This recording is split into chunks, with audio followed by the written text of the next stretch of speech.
Oh hi, I didn't see you there. I'm Philbert D, and I'm in a studio now, because I'm a professional. This is Phil on Films. This week, Spider-Man Far From Home, and I recommend some films for the upcoming Eiga Sai. Everywhere I go, I see his face. I just really miss him. Yeah, I miss him too. Tom Holland returns as Peter Parker. In the wake of the events of Endgame, the young hero is having trouble carrying the burden of responsibility left to him as a superhero. He is dead set on using a class trip to Europe as a getaway from Spider-Man, and as a means of finally admitting his feelings to his classmate Mary Jane. But Nick Fury conspires to bring him in as an asset against an extra-dimensional threat. There's more to it, of course, but I don't want to give it all away. I will say that the movie, in its own strange superhero kind of way, tackles a contemporary subject that people are just starting to get worried about.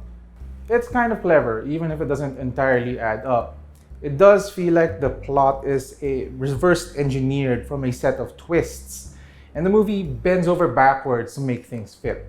So yeah, it gets a bit clunky, especially in the bits where characters are explaining the things that they're doing and why they're doing it. I work with Spider-Man. You work for Spider-Man? I work with Spider-Man, not for Spider-Man. But through it all, it managed to retain the charm of the previous MCU Spider-Man movie. Tom Holland is just super likable. At some point, these movies are going to have to move past the character's need for a surrogate father figure, but for now, it's still fertile ground for character development. Oh my god. The movie has another casting coup in Jake Gyllenhaal, who plays a ridiculous character on paper, but grounds it in genuine emotion. There are just a lot of layers to this performance, and that has a lot to do with why this movie works out in the end. The biggest obstacle to really loving this movie might be its proximity to Spider-Man Into the Spider-Verse, which showed us new dimensions of this character. It just felt like a more contemporary film. In comparison, this just feels a little safe. There's comfort in that safety though. It would be kind of an overreaction to say that it doesn't really work, even if that plot is just a little ridiculous. 4 stars. So it's Eiga Sai this week. It's the annual Japanese Film Festival held by the Japan Foundation Manila. I have a few recommendations. This year they have a special showcase of the films of Hirokazu Koreeda. Hirokazu Koreeda has emerged as one of the most important Japanese filmmakers of the last few years. He makes these really quiet, kind of social realist films, probably best known at this point for Shoplifters, which is a good film, but it's actually not my favorite because I feel like it's a film about poverty, and I feel like a lot of filmmakers have done that before. But anyway, it's still a pretty good film, and it's in this festival, and you should check it out. You should also check out the other films, After the Storm and The Third Murder. There is just no going wrong with Hirokazu Koreeda. If you're looking for something more conventionally entertaining, check out Kakegurui, which is a film about a special private academy that is actually a front for student gambling, like high-stakes student gambling. It's completely insane. It was a manga and it was a live-action TV show, and this is the movie version. And you don't need to know anything about the story. It's kind of a really fast-paced, really strange film about Japanese schoolgirls that are really good at gambling. It's a trip. You should just check it out. I also recommend for horror fans One Cut of the Dead, which is a zombie movie. It's about a horror film shoot. Some Japanese director is trying to shoot a zombie film, and real zombies show up. It sounds kind of hack because all zombie films sound kind of hack at this point. However, this is kind of a really original, strange film, and the buzz around the people who really love these strange horror movies is that it's just a whole lot of fun. And I can't imagine it being bad, so go check that out too. No Eiga Sai would be complete without a selection of anime films, and this year's selection is remarkably good. One of the films is Mirai by Mamoru Hosoda. We might know as the director behind Wolf Children and The Girl Who Leapt Through Time. I haven't seen this one, but it's Mamoru Hosoda. What can go wrong? The other anime film in this selection is Lu Over the Wall by Masaki Yuasa, who is, pound for pound, I think, my favorite anime director. Perhaps one of my favorite animation directors anywhere in the world. If you've never seen a Masaki Yuasa film before, just be prepared for like really strange human proportions being distorted and contorted into even crazier proportions, all for the sake of creating a sense of crazy motion. His films convey a physicality of humanity that goes beyond reality. Whereas so many anime films are just about trying to create this heightened sense of reality. Masaki Yuasa just doesn't care about that and just wants to heighten everything to the point of absurdity. His films are wonderful, and if there's one film that I'd like you to check out, it's actually this one. Questions. Someone on YouTube on the last video commented, "Dilawan ang buwang." Alright, that's cool. I will point out that I also gave Noi a bad review all the way back when it opened. You probably don't remember Noi. That's good that you don't. I remember it. I live a sad, sad life.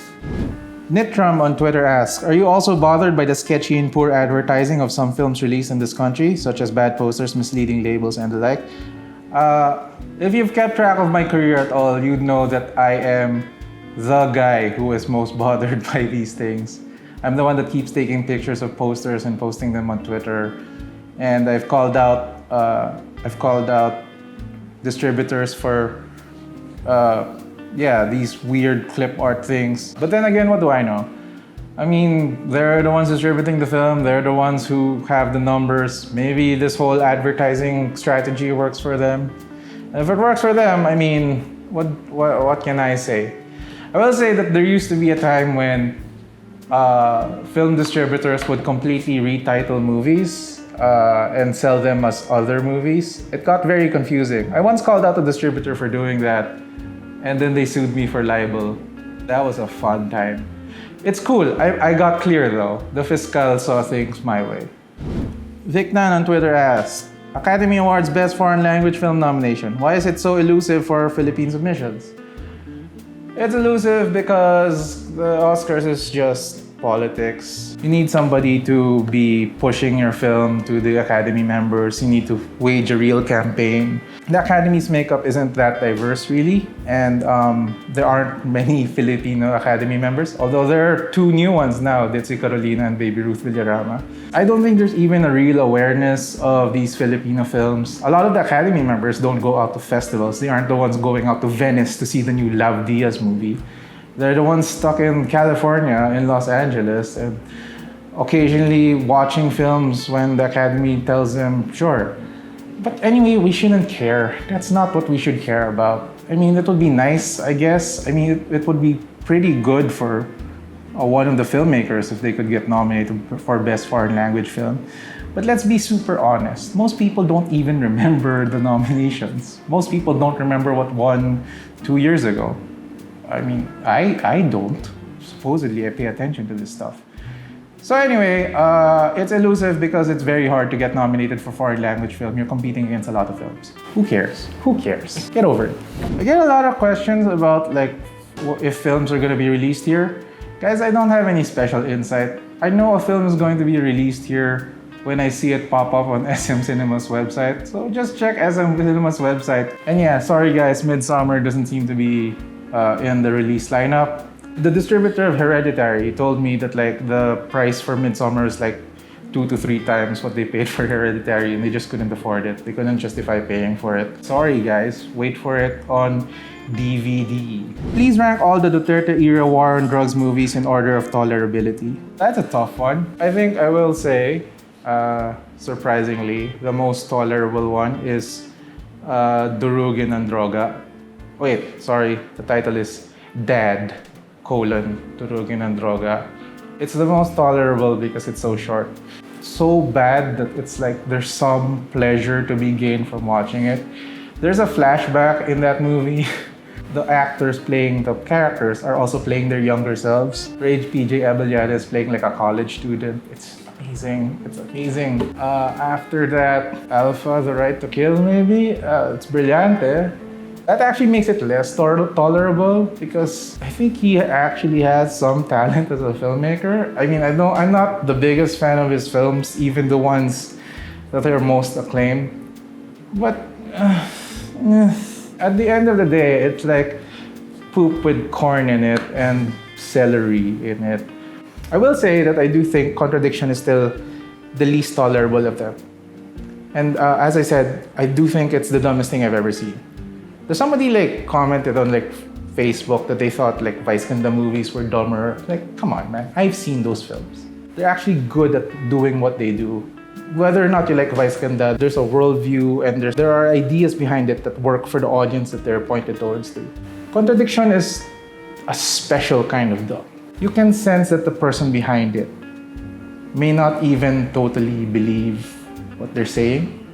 You get the sense that while watching it that like they have to make those arguments over and over to themselves because they're already in that mire of ridiculousness. That's why the drug dealers have to do drugs at the house of the hero right before they kill and rape somebody. Because we have to make that point. It can't be ambiguous. Because if it's ambiguous, there's leeway to argue against yourself. It's willfully dumb. I'm almost more willing to accept something like Durugan ng Droga, which is purely dumb. There's a purity to its idiocy.